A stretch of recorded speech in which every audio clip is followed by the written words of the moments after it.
Hey guys, I'm Hajar, and on today's episode of College Compass Chat, I'll be discussing how you can build your activity section of the Common App. So, the first thing that you'll do is choose the activity type from the drop-down, and there's 27 different options that Common App gives you to define this.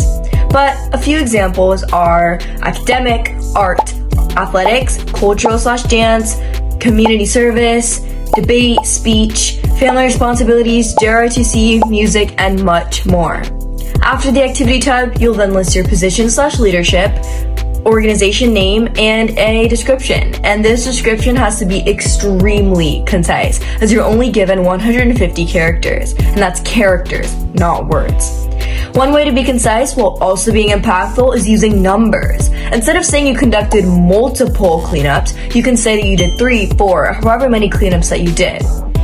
And it's also important to note that admissions committees will be focusing on your first few activities more, so make sure that those are memorable. And also, if possible, try to organize your activities and keep them in chronological order, while also grouping activities that are similar to create a more logical flow and show how you built up your activities over time. Now, as for defining the amount of time you spent per activity, you can either say the amount of time you spent per week, like 12 hours per week, for example, or you can simply include the total number of hours. You can also add up to 10 activities, but you don't have to have that many.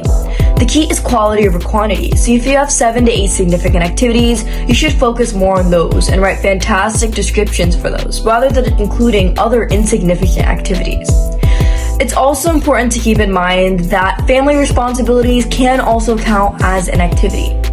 And lastly, if you want to communicate an activity more in depth to an admissions officer, you should include this in your personal essay or in your supplemental essays. And lastly, the biggest tip I can give you is starting a fluid resume now. This will help you remember what activities you did, as well as a description, so that when you go to fill out the activity section, you're all ready to go.